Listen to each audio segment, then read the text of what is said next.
भी मिली है, वहीं दूसरी तरफ OBOR यानी कि one belt one route project को भी जवाब देने की तैयारी भारत और अमेरिका मिलकर कर रहे हैं। दरअसल भारत एक प्लान बना रहा है जिसे UAE, सऊदी अरब और अरब देशों को रेल नेटवर्क के जरिए जोड़ा जाए और समुद्री मार्ग के जरिए भारत से कनेक्ट किया जाए। इससे न सिर्फ OBOR को चीन के इस महत्वाकांक्षी प्रोजेक्ट को जवाब मिलेगा, बल्कि भारत उसे आर्थिक तौर पर तोड़ने में कामयाब होगा और भारत में आर्थिक विकास की गति और तेज होगी। यही नहीं, इस रूट के जरिए इजराइल को भी कनेक्ट करने की कोशिश की जा रही है। यानी भारत में अब आर्थिक तौर पर ज्यादा निवेश के रास्ते साफ हो पाएंगे और इसीलिए भारत और अमेरिका की मुलाकात कई मायनों में अहम मानी जा रही है। एक रिपोर्ट आपको दिखाते हैं। वन बेल्ट वन रूट ये कारोबार और तरक्की का नेटवर्क नहीं, बल्कि कर्ज का जंजाल है। जो भी देश इसमें शामिल हुआ उनके लिए अब ये जी का जंजाल बन चुका है।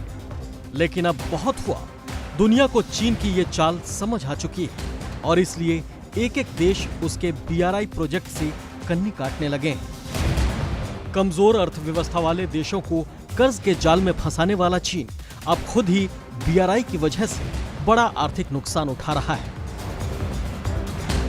और ऊपर से चीन को सबसे तगड़ी चुनौती भारत से मिल रही है। भारत और अमेरिका की दोस्ती अपने सबसे मजबूत दौर में है।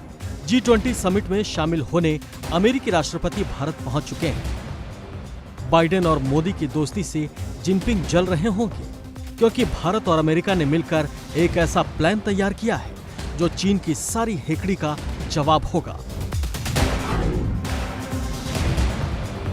भारत, अमेरिका, सऊदी अरब और UAE के बीच एक बड़ी डील हो सकती है, जिसमें मिडिल ईस्ट के देशों में एक बड़ा रेल नेटवर्क तैयार किया जाएगा। रेल नेटवर्क को मिडिल ईस्ट में मौजूद बड़े बड़े बंदरगाहों से जोड़ा जाएगा, जिसके बाद इसे समुद्री रूट से भारत तक जोड़ा जाएगा। इस बड़े इंफ्रास्ट्रक्चर डील से भारत और अरब देशों के बीच कारोबार में तेजी आएगी। एक अमेरिकी न्यूज वेबसाइट के हवाले से यह खबर सामने आ रही है। डील पूरी होने के बाद जाहिर है ये चीन की चाल को तगड़ा जवाब मिलेगा, क्योंकि इससे इजराइल तक को सऊदी अरब से जोड़ने का प्लान है। यानी भारत से सामान की सप्लाई तेज गति से अरब देशों और इजराइल तक पहुंच जाएगी। ये जानना भी जरूरी है कि ईरान और सऊदी अरब की दोस्ती कराकर चीन ने मिडिल ईस्ट में खूब वाहवाही बटोरी थी, जो अमेरिका को भी बर्दाश्त नहीं हुआ। लिहाजा बाइडेन भी चीन को सबक सिखाना चाहते हैं और खबर तो यहाँ तक है कि वो इस प्रोजेक्ट को 2024 में अपने कार्यकाल खत्म होने से पहले लॉक करना चाहते हैं, ताकि चीन की खाड़ी देशों में बढ़ते प्रभाव पर जल्द से जल्द रोक लग सके, जिसके बाद भारत भी खाड़ी देशों में रेल दौड़ाएगा। यहाँ भारत का रेलवे में बड़ा तजुर्बा काम आएगा, लेकिन इससे चीन के BRI प्रोजेक्ट को बड़ा झटका लगेगा और जिनपिंग का दिल बहुत चलेगा, क्योंकि BRI प्रोजेक्ट जिनपिंग की महत्वाकांक्षी योजना मानी जाती है। लेकिन इन सब के बीच में चीन जल भुन रहा है। सितंबर में भारत में G20 का भव्य आयोजन, उनके बीच से चीन को मात देने वाली खबरों से निकलने से चीन की झल्लाहट साफ दिख रही है और इसीलिए अब खबर है कि चीन अब BRI प्रोजेक्ट पर अपना शक्ति प्रदर्शन करना चाहता है। चीन ने अक्टूबर में बड़ा सम्मेलन करने का मन बना लिया है, जिसमें दुनिया के 90 देशों ने आने की पुष्टि भी कर दी है। इसमें भारत के दोस्त व्लादिमीर पुतिन भी शामिल हैं। पुतिन और जिनपिंग दोनों ही नेता G20 में शरीक होने भारत नहीं पहुंचे हैं, लेकिन जिनपिंग जितना चाहे दिखावा करे, उनके ही देश में उनके विरोधी मानते हैं कि जिनपिंग का ये ड्रीम प्रोजेक्ट फेल हो चुका है, फंस चुका है, क्योंकि चीन कोरोना की वजह से आए आर्थिक सुस्ती के चक्र से अब तक बाहर नहीं निकल पाया है और जिन देशों ने चीन से कर्ज लिया वो भी कर्ज नहीं चुका पाए। लेकिन जिद्दी जिनपिंग अभी हार नहीं मान रहे, यानी जिनपिंग की लीडरशिप में आर्थिक तौर पर चीन अभी और खस्ता हाल होगा।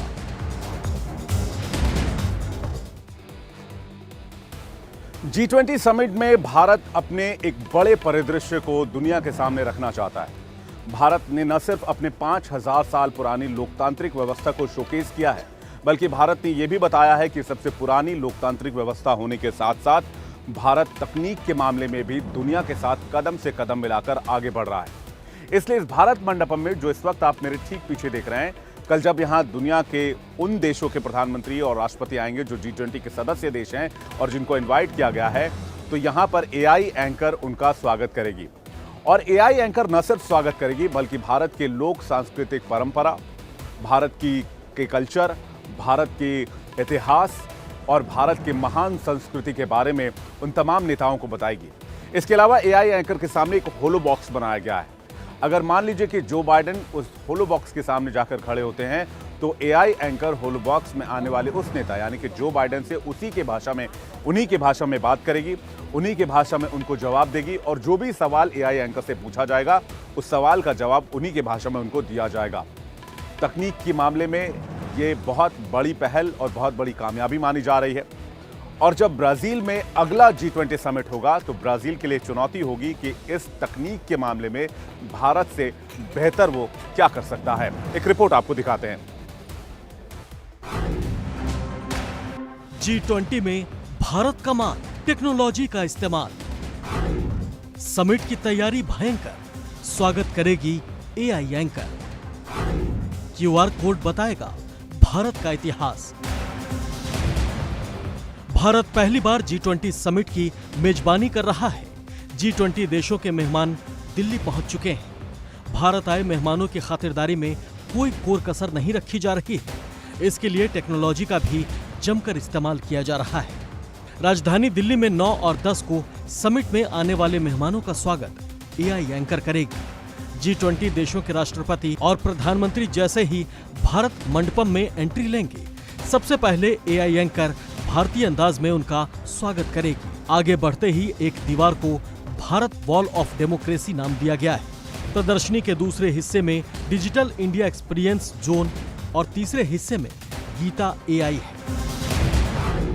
गाइड बनी AI एंकर। पूरा एग्जीबिशन कैसा होगा ये AI एंकर के जरिए बताया जाएगा।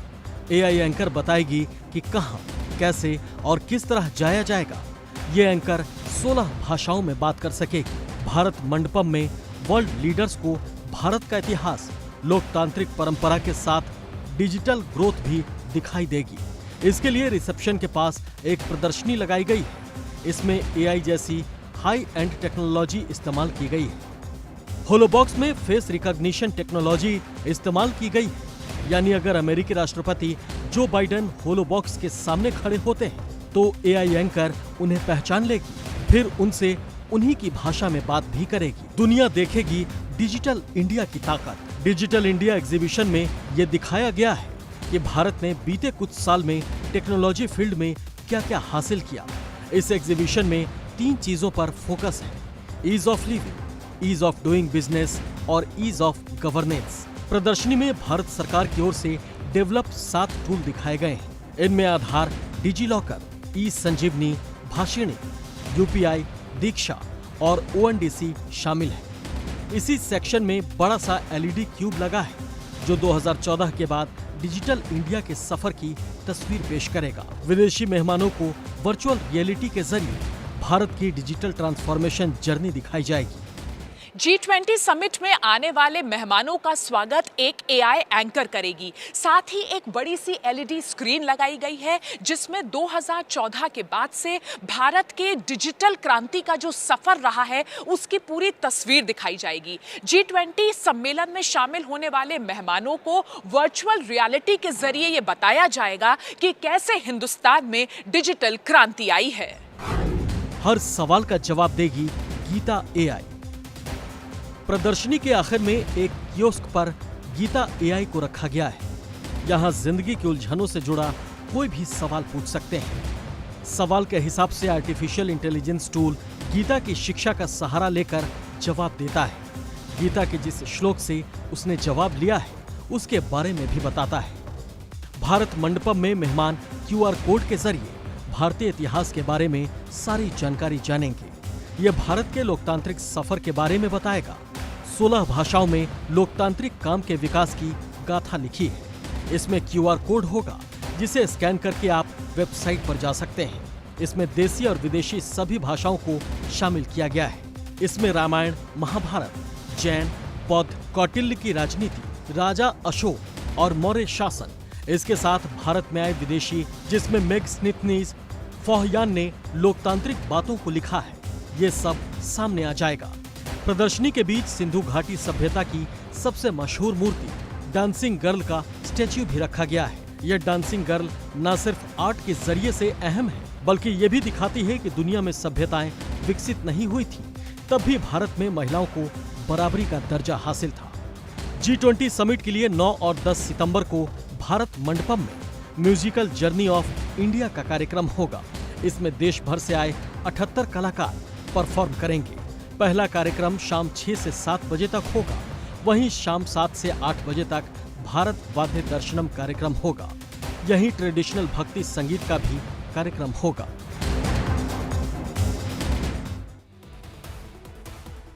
तो अभी तक हमने आपको बताया कि भारत चीन और पाकिस्तान को घेरने के लिए किस तरह से आर्थिक और सामरिक तौर पर आगे बढ़ रहा है और रक्षा सौदों में बड़ी बड़ी डील कर रहा है। इसके अलावा अरब ट्रेन नेटवर्क को भी विकसित की जा रहा है। लेकिन अब आपको दिखाते हैं कि किस तरह से भारत में सबसे बड़ा कन्वेंशन सेंटर बनाया गया है। मैं जहां खड़ा हूं इसके ठीक पीछे आप देख सकते हैं, ये भारत मंडपम है। भारत में बना सबसे बड़ा कन्वेंशन सेंटर और दुनिया के सबसे बड़े कन्वेंशन सेंटर में से एक। यानी कि इस कन्वेंशन सेंटर के जरिए न सिर्फ भारत एक मैसेज दे रहा है, बल्कि मेगा इंफ्रास्ट्रक्चर की सबूत भी दे रहा है। भारत ने G20 के सम्मेलन को आयोजित करके ये बता दिया है कि भारत में इस तरह के समिट आसानी से आयोजित कराए जा सकते हैं और भारत की सरकार, मोदी सरकार, इसके लिए आगे बढ़ने को तैयार है। भारत मंडपम की खासियत क्या है? भारत मंडपम में किस तरह की तैयारी की गई है? भारत मंडपम में जब मेहमान आएंगे तो उनका स्वागत कैसे होगा? किस तरह का इंफ्रास्ट्रक्चर है? इसे बनाने में कितना वक्त लगा?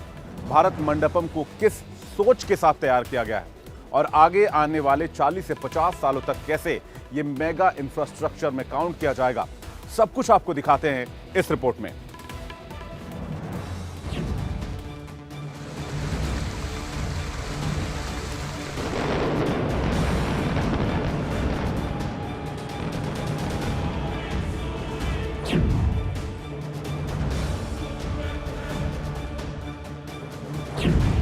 रंग रोशनी से सराबोर ये है भारत का मंडपम, जो दुनिया के 10-20 नहीं कुल 40 देशों के राष्ट्राध्यक्षों का स्वागत करेगा। न सिर्फ खूबसूरती, साज सज्जा और सुविधा, बल्कि डिजिटल तरीके से और हाईटेक मशीनों से लैस है भारत मंडपम। इंटरनेशनल समिट्स में देखा होगा कि इसी तरह से फ्लैग्स के आगे नेता आकर फोटो खिंचवाते हैं और जो प्रेस होती है, प्रेस के सामने आकर यहाँ पर पोज देते हैं और फोटो खिंचवाते हैं। तो ये फ्रंट का एरिया है इंटरनेशनल मीडिया सेंटर का। मैं आपको आगे ले चलूँ, कितना बड़ा है इंटरनेशनल मीडिया सेंटर। ये वर्क स्टेशन है इंटरनेशनल मीडिया के लिए। यहाँ 5000 मीडिया कर्मियों के बैठने की व्यवस्था, आराम करने की व्यवस्था, और न सिर्फ आराम करने की व्यवस्था बल्कि हर एक जगह पर वर्क स्टेशन लगाए गए हैं, लैपटॉप लगाए गए। मेरे वीडियो को बुलाऊंगा, वो आपको दिखाएंगे। देखिए, इस तरह से वर्क स्टेशंस लगाए गए हैं। यहाँ पर कोई भी जो विदेशी मीडिया कर्मी या फिर जो भी देश से या इंडिया से जो मीडिया कर्मी यहाँ पर आए हैं इस पे समिट में रिपोर्ट कवरेज करने के लिए, वो यहाँ से कनेक्ट कर सकते हैं और पूरी डिटेल यहाँ से शेयर कर सकते हैं, अपने ऑफिस का काम कर सकते हैं। इसके अलावा आप देखिए कि किस तरह से यहाँ अलग अलग जगहों पर सोफे लगाए गए हैं और जो इंफॉर्मेशन कियोस्क लगाए गए हैं। इसके अलावा आप यहाँ पर प्रिंट आउट ले सकते हैं। तो ये पूरा इंतज़ाम, और यहाँ से आप देखिए कि इस तरफ से आपको बड़े बड़े LED वॉल्स दिखेंगे। ये वॉल्स भारत के टूरिज़्म को प्रमोट करने के लिए लगाए गए हैं। यहाँ पर अलग अलग जो टूरिस्ट स्पॉट हैं भारत में, उनको, जैसे अभी श्रीनगर की तस्वीरें चल रही है, श्रीनगर का कल्चर इस वॉल पे दिखाया जा रहा है। तो कुछ इस तरह से इंटरनेशनल मीडिया सेंटर की रूपरेखा है रश्क, और ये बताता है कि भारत इस तरह के समिट को आयोजन करने में, इस तरह के समिट को संभालने के काबिल हो चुका है, और इसलिए ब्राजील हमसे रश्क खाता है। 123 एकड़ में बना यह विशाल कन्वेंशन सेंटर नए भारत के शिल्पकार का सपना था, जो साकार हुआ और आज तैयार है। आज अपनी भव्यता से दुनिया भर के नेताओं को चकाचौंध करने के लिए। अब आपको बताते हैं कि जब तमाम नेता यहाँ मीटिंग के लिए पहुँचेंगे तो उनके साथ सैकड़ों अधिकारियों का बेड़ा भी होगा। उन सब की खातिरदारी में कोई कमी ना हो, इसके लिए खान पान से जुड़े क्या इंतजाम किए गए हैं।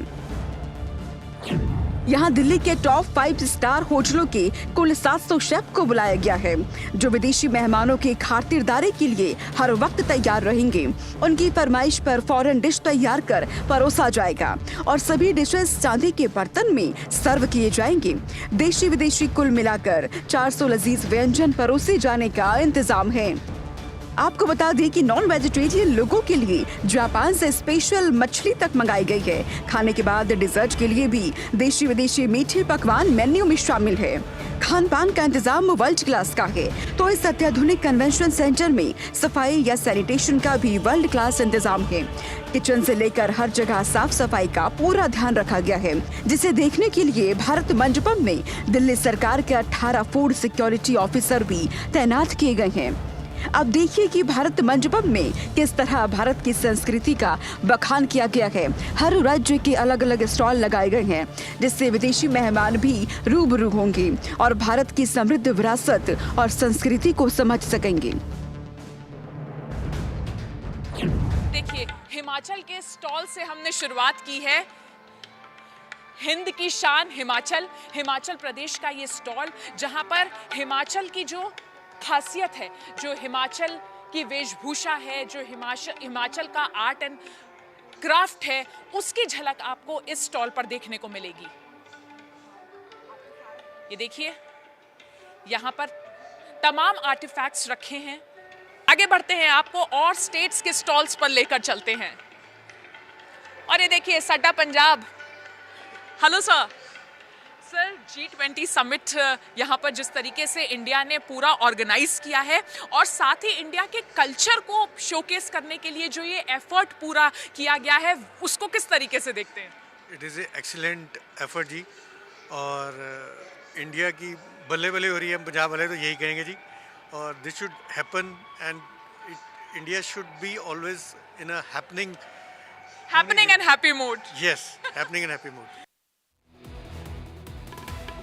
तो G20 के लिए बैठकों का मंच सज कर तैयार है। इस वक्त हम खड़े हैं भारत मंडपम के ठीक सामने। मेरे पीछे आप भारत मंडपम की भव्य तस्वीर देख सकते हैं और ये लाइव बुलेटिन आप देख रहे हैं ठीक उस जगह से जहां पर G20 के बड़े नेताओं की बैठक होने वाली है।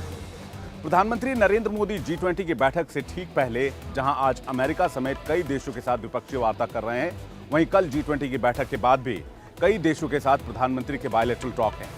यानी कि प्रधानमंत्री नरेंद्र मोदी इस वक्त G20 देशों की अगुवाई कर रहे हैं, G20 देशों के बॉस की तरह। यहां पर आप देख सकते हैं G20 की तैयारी कैसी की गई है। अब इस तैयारी को लेकर विपक्ष के नेता भी अपने मुरीद हो गए हैं।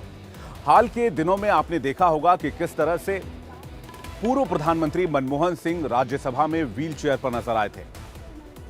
वही पूर्व प्रधानमंत्री मनमोहन सिंह मोदी सरकार के इस काम की तारीफ कर रहे हैं और पूर्व प्रधानमंत्री मनमोहन सिंह कह रहे हैं कि जिस तरह से विकास का काम हुआ है, जिस तरह से मोदी सरकार ने G20 इवेंट आयोजित किया है, वो वाकई काबिले तारीफ है।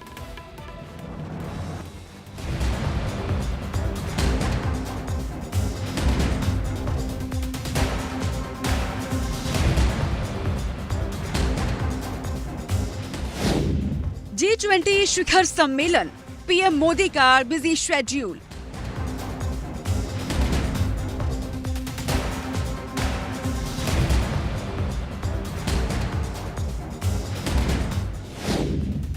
दो दिन चलेगा सम्मेलन, 15 द्विपक्षीय बैठक।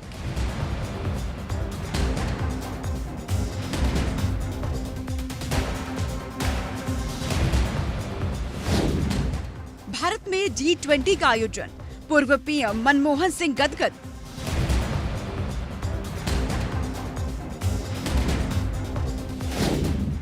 राजधानी दिल्ली के प्रगति मैदान में भारत मंडपम विदेशी नेताओं के लिए तैयार है। विदेशी मेहमानों के पहुंचने का सिलसिला जारी है। G20 सम्मेलन के दौरान प्रधानमंत्री मोदी का शेड्यूल बेहद व्यस्त रहने वाला है।